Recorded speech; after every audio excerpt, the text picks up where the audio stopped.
दोस्तों पुलिस विभाग में अगर एक पावरफुल और महत्वपूर्ण आप जॉब चाहते हैं तो डीएसपी आपके लिए एक बहुत ही अच्छा विकल्प हो सकता है। डीएसपी यानी कि उप पुलिस अधीक्षक। सो इस वीडियो में डीएसपी के बारे में पूरी प्रक्रिया, कैसे आप डीएसपी बन सकते हैं, एक संपूर्ण जानकारी एकदम लेटेस्ट इंफॉर्मेशन के साथ आपको देने वाले हैं। दोस्तों इस वीडियो में आपको क्या क्या मिलने वाला है, तो इस वीडियो में ये सारी डिटेल्ड डीएसपी के बारे में आपको यहां पर मिलने वाली है। तो अगर आप डीएसपी बनना चाहते हैं तो इस वीडियो को शुरू से लेकर अंत तक जरूर देखें। राइट। सो चैनल पर पहली बार आए, चैनल सब्सक्राइब नहीं किया तो चैनल को जरूर सब्सक्राइब करें और घंटी वाला बटन दबाना बिल्कुल ना भूलें, क्योंकि इसका फायदा ये होता है जैसे वीडियो अपलोड करता हूं इसका नोटिफिकेशन आपको मिल जाएगा। तो चलिए स्टार्ट करते हैं। डीएसपी क्या होता है, व्हाट इज डीएसपी। डीएसपी की बात करें तो डेप्यूटी सुपरिटेंडेंट ऑफ पुलिस, उप पुलिस अधीक्षक इसको बोला जाता है। यह पुलिस विभाग में काफी महत्वपूर्ण और पावरफुल अधिकारी का पद होता है। ठीक है। एक डीएसपी के पद को संभालने वाले व्यक्ति की वर्दी के कंधों पर 3 स्टार लगे रहते हैं। तो 3 स्टार जो है आपके कंधे पर लगेंगे अगर आप डिप्टी सुपरिटेंडेंट ऑफ पुलिस बनते हैं। अब यहाँ पे 3 स्टार से आपको याद आता होगा कि पुलिस इंस्पेक्टर की वर्दी के कंधों पर भी 3 स्टार लगते हैं, लेकिन अंतर ये होता है कि जो पुलिस इंस्पेक्टर है उसके कंधों पर लगे इस सितारों जो स्टार होते हैं उसके नीचे काली लाइन लगी रहती है। तो डीएसपी के कंधों पर सिर्फ 3 स्टार लगे रहते हैं। तो ये पहचान है, जो इंस्पेक्टर होता है उसके 3 स्टार के साथ एक ब्लैक लाइन रहेगी, लेकिन जो डीएसपी होता है उसके केवल 3 स्टार होते हैं। इंस्पेक्टर से ही ऊपर ही इसका ओहदा होता है। डीएसपी जो है इंस्पेक्टर से हायर पोस्ट होती है, ये आपको समझना होगा। नाउ क्या कार्य करता है डीएसपी, तो मैं अगर बताऊं, एक डीएसपी के अंतर्गत कई सारे थाने आते हैं, यानी कि कई सारे थानों का जो इंचार्ज होता है वो डीएसपी होता है और इसको सीओ भी कहा जाता है। जैसे उत्तर प्रदेश में इसको सीओ बोला जाता है, सर्कल ऑफिसर के नाम से भी इसको पुलिस विभाग में जाना जाता है।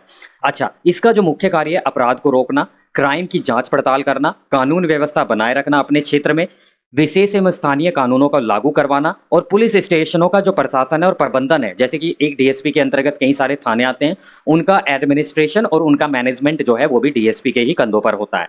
झड़पों से बचने के लिए समारोह और राजनीतिक रैलियों के दौरान भीड़ को नियंत्रित करना और राज्य और केंद्र शासित प्रदेश में कानून व्यवस्था बनाए रखना और उनका प्रबंधन मैनेजमेंट करना और सांप्रदायिक सद्भाव बनाए रखना भी डीएसपी के कार्यों में यहाँ पर शामिल होता है। राइट। तो डीएसपी बनने के लिए एजुकेशनल क्वालिफिकेशन और परसेंटेज कितना चाहिए, तो काफी क्लैरिटी के साथ मैं बता दूं, केवल डीएसपी बनने के लिए आपको जो है मिनिमम ग्रेजुएशन की डिग्री आपके पास होनी चाहिए। किसी भी परसेंटेज के साथ केवल पास अगर आप है आप आवेदन कर सकते हैं। आपकी डिग्री चाहे डिस्टेंस मोड से हुई, प्राइवेट मोड से डिग्री की है, कॉरेस्पॉन्डेंस डिग्री की है या आपने रेगुलर डिग्री की है, BA, BSc, BCom, BBA, BCA, कोई भी बैचलर डिग्री है तो आप यहाँ पर आवेदन कर सकते हैं। इस प्रश्न का उत्तर आप कमेंट बॉक्स में जरूर दें। राइट। भारत की तीसरी सर्वाधिक बोली जाने वाली भाषा है तेलुगु, बांग्ला, मराठी या तमिल, तो इसका उत्तर आप जरूर बताएं। अगर वीडियो अच्छी लग रही है वीडियो को लाइक करें, काफी क्लैरिटी के साथ मैं वीडियो यहां पर आपको दे रहा हूं। अच्छा, एज लिमिट एंड रिलैक्सेशन, देखिए अलग अलग राज्यों में जो उम्र सीमा है वो अलग अलग रहती है। यहाँ पे मैंने 2 राज्य का यहाँ पर उदाहरण दिया है। जैसे कि उत्तर प्रदेश में अगर आप डीएसपी बनना चाहते हैं तो यहाँ पर 21 से 40 वर्ष जर्नल ईडब्ल्यूएस के लिए जो है यहाँ पर उम्र सीमा चाहिए, और बाकी जो उत्तर प्रदेश के रिजर्व कैटेगरी है या गवर्नमेंट एम्प्लॉय है, टीचर्स है, कुशल प्लेयर है, उनके लिए 5 वर्ष की छूट यहाँ पर दी जाती है, यानी कि 45 ईयर्स तक वो डीएसपी बन सकते हैं उत्तर प्रदेश में। वहीं पे मध्य प्रदेश में अगर मैं बात करूँ जर्नल ईडब्ल्यूएस के लिए 21 से 33 वर्ष उम्र सीमा रखी गई है। यहाँ पे भी 5 वर्ष की छूट एससी एसटी और जो ओबीसी है उनको यहाँ पर दी जाती है। ठीक है। तो जैसे उत्तराखंड में आप जो है यहाँ पर भी जो है लगभग 40 से 42 वर्ष की उम्र तक आप डीएसपी बन सकते हैं। राइट। तो अलग अलग राज्य में जो है यहाँ पर अलग अलग उम्र सीमा रहती है। आप कमेंट बॉक्स में पूछ सकते हैं।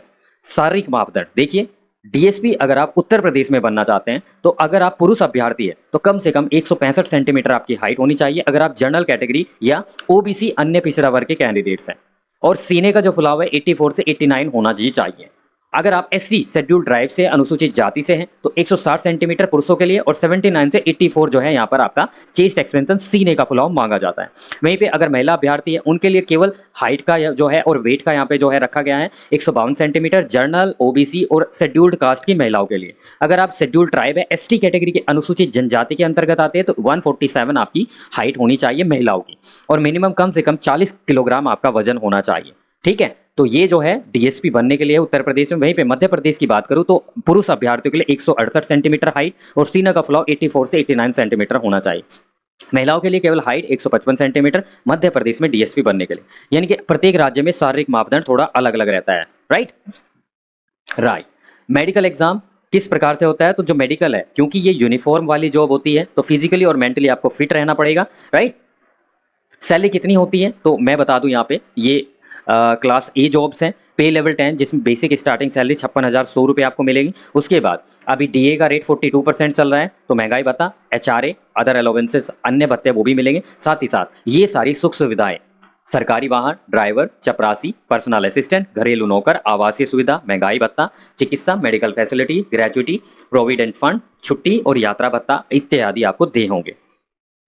राइट। तो कौन सी परीक्षा आपको देनी होगी, तो आपको स्टेट सिविल सर्विस एग्जाम, जो राज्य सिविल सेवा परीक्षा है, जिसको आप पीसीएस एग्जाम भी बोलते हैं, उसके माध्यम से जो है आप डीएसपी बन सकते हैं। उत्तर प्रदेश में इसको कंबाइंड स्टेट अपर सबऑर्डिनेट सर्विस पीसीएस एग्जाम के नाम से जाना जाता है।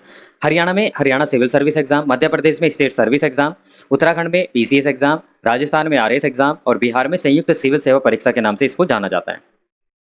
इस परीक्षा का आयोजन जो राज्य का लोक सेवा आयोग होता है, जैसे कि उत्तर प्रदेश में उत्तर प्रदेश राज्य लोक सेवा आयोग, बिहार में बिहार राज्य लोक सेवा आयोग, इसी प्रकार से मध्य प्रदेश में हरियाणा राज्य लोक सेवा इत्यादि लोक सेवा आयोग के द्वारा परीक्षा का आयोजन कराया जाता है। कितनी बार आप इस परीक्षा को दे सकते हैं, तो इसमें कोई रिस्ट्रिक्शन नहीं होता है अटेम्प्ट का, जब तक आपकी उम्र है आप तब तक आप यहाँ पे अप्लाई कर पाएंगे। ठीक है। परीक्षा का माध्यम हिंदी और इंग्लिश दोनों भाषाओं में रहता है। चयन प्रक्रिया देखिए, 3 स्टेज में आपका सिलेक्शन होता है। सबसे पहले प्रारंभिक परीक्षा होती है, फिर मुख्य परीक्षा होती है और फिर इंटरव्यू होता है।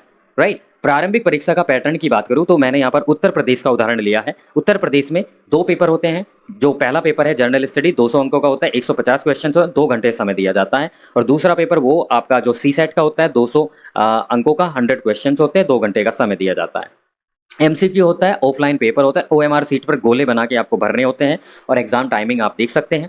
अच्छा, अब यहाँ पे एक प्रश्न और उठता होगा कि क्या हम अन्य राज्य के कैंडिडेट हैं, क्या हम उत्तर प्रदेश में डीएसपी बन सकते हैं, तो बिल्कुल बन सकते हैं। आप किसी भी राज्य में आवेदन कर सकते हैं अपने से अलग, लेकिन वहाँ पे कंडीशन ये रहती है कि जनरल कैटेगरी के कैंडिडेट के रूप में आपको वहाँ पर अप्लाई करना होगा। नेगेटिव मार्किंग होती है, 1/3 नेगेटिव मार्किंग होती है, यानी कि कोई भी उत्तर आप गलत करते हैं तो 1/3 अंक आपका काट लिया जाएगा। यहाँ पे एक और महत्वपूर्ण बात आपको जाननी चाहिए, उत्तर प्रदेश पीसीएस में जो एग्जाम का जो पेपर 2 होता है सी सेट का, वो केवल क्वालिफाइंग इन नेचर होता है। मतलब कहने का है कि 33% अंक इस प्रश्न पत्र में लाने होते हैं, इसकी मेरिट नहीं बनती है। मेरिट केवल जो बनेगी वो पेपर 1, सामान्य अध्ययन पेपर 1 की बनेगी। अब यहाँ पे जो मुख्य परीक्षा है उसमें उत्तर प्रदेश में जो कंपलसरी पेपर रहते हैं 8 रहते हैं। पहला पेपर जनरल हिंदी, दूसरा पेपर एसए और बाकी जो 6 पेपर है वो सामान्य अध्ययन के रहते हैं। लास्ट के जो 2 पेपर है जनरल स्टडी 5th और 5, वो यूपी विशेष, यूपी स्पेशल से संबंधित प्रश्न पूछे जाते हैं, उत्तर प्रदेश विशेष। राइट। तो 3 घंटे का समय दिया जाता है। 200 अंकों के जनरल स्टडी के पेपर होते हैं, जनरल हिंदी एसए दोनों 150 अंकों के होते हैं। दोनों ही पेपर पैन एंड पेपर, यहाँ पे जो सभी के सभी पेपर पैन एंड पेपर के द्वारा आपको डेस्क्रिप्टिव टाइप होते हैं, यानी कि जैसे कि ग्रेजुएशन में आप एग्जाम देते हैं उस टाइप से आपको लिखना होता है। राइट। तो ये आपको ध्यान में रखना है। उत्तर प्रदेश पीसीएस में ऑप्शनल सब्जेक्ट हटा दिए गए हैं, इस बार से ही यूपी विशेष जो है यहाँ पर सम्मिलित किए गए हैं। राइट। उसके बाद आपका इंटरव्यू होगा। अच्छा, जो फाइनल मेरिट बनेगी आपकी वो मुख्य परीक्षा और इंटरव्यू के अंकों को जोड़कर बनेगी। सभी राज्यों में यही पैटर्न फॉलो किया जाता है। अलग अलग राज्य में जो इंटरव्यू के अंक है वो अलग अलग रहते हैं, जैसे कि उत्तर प्रदेश में 100, मध्य प्रदेश में 175, बिहार में 120 और हरियाणा में 75 अंकों का इंटरव्यू होता है। अब आपकी जो रैंकिंग है उसके अनुसार पद आवंटित किए जाते हैं। अगर आपकी अच्छी रैंकिंग आती है तो आप डीएसपी बन सकते हैं, जो आप प्रेफरेंस देंगे। ठीक है। अब सिलेबस क्या रहता है, सिलेबस देखो, करंट अफेयर्स, चाहे वो नेशनल हो इंटरनेशनल हो, उससे संबंधित प्रश्न आते हैं। हिस्ट्री, आपका इंडियन पॉलिटी, भूगोल, जो इकोनॉमी है उससे संबंधित, पर्यावरण और जर्नल साइंस से संबंधित प्रश्न होते हैं। डिटेल्ड में आपको सिलेबस मेरे टेलीग्राम पर मिल जाएगा, उसका लिंक डिस्क्रिप्शन बॉक्स में है, आप ज्वाइन कर सकते हैं। अगर वीडियो अच्छी लग रही है तो वीडियो को जरूर लाइक करते रहें। राइट नाउ, फॉर्म कब भरे जाते हैं तो मैं बता दूं, अभी मध्य प्रदेश पीसीएस या स्टेट सिविल सेवा का एग्जाम निकला हुआ है, नोटिफिकेशन। आप 21 अक्टूबर 2023 तक आवेदन कर सकते हैं अगर आप डीएसपी मध्य प्रदेश में बनना चाहते हैं। यूपी में जो एग्जाम है वो फरवरी मार्च में नोटिफिकेशन आता है हर साल। लास्ट डेट यहाँ पे, लास्ट टाइम जो नोटिफिकेशन आया था 3 मार्च 2023 को आया था। परीक्षा कब होती है, तो मध्य प्रदेश की जो इस बार का प्रारंभिक परीक्षा है 12 दिसंबर 2023 को है, और उत्तर प्रदेश में जो प्रारंभिक परीक्षा मई जून में हर साल होती है। मेंस परीक्षा सितंबर से अक्टूबर के मध्य होती है। राइट। कट ऑफ कितनी रहती है तो डिपेंड करेगा कि एग्जाम का जो आपका जो स्टैंडर्ड है वो किस प्रकार से रहा है। नॉर्मली पेपर 1 में प्रारंभिक परीक्षा में 200 में से 120 125 अंक अगर आप ले आते हैं तो काफ़ी चांसेस आपके बन जाते हैं। तैयारी कैसे करनी है, तो सिलेबस को अच्छी तरह समझना है और 5 से 10 सालों के जो प्रीवियस ईयर के क्वेश्चन पेपर है उनका अच्छी तरह विश्लेषण करना है, ट्रेंड समझना है, पैटर्न समझना है, कहाँ से प्रश्न पूछे जाते हैं, किस प्रकार के प्रश्न बनते हैं। बेसिक बुक्स एनसीईआरटी आप पढ़ सकते हैं, स्टैंडर्ड बुक आप पढ़ सकते हैं, और न्यूज़पेपर्स और मंथली जो करंट अफेयर्स है उनका लगातार आपको पाठ करना है। इस प्रकार से पहले ही एक प्रयास में आप डीएसपी बन सकते हैं। तो ज्वाइनिंग के बाद पोस्टिंग कहाँ होगी, तो पोस्टिंग आप उसी राज्य में होगी जिस राज्य का आप सिविल सेवा परीक्षा आप देते हैं, राइट। तो वीडियो अच्छी लगी, वीडियो को लाइक करें। आपका कोई भी सवाल हो, कोई भी फीडबैक हो, वो आप कमेंट में जो है जरूर दर्शा सकते हैं। किस टॉपिक पर वीडियो चाहते हैं कमेंट में जरूर बताएं, और ये वीडियो अच्छी लगी तो वीडियो को लाइक करें, ज़्यादा से ज़्यादा शेयर करें। Thank you for watching, keep subscribe.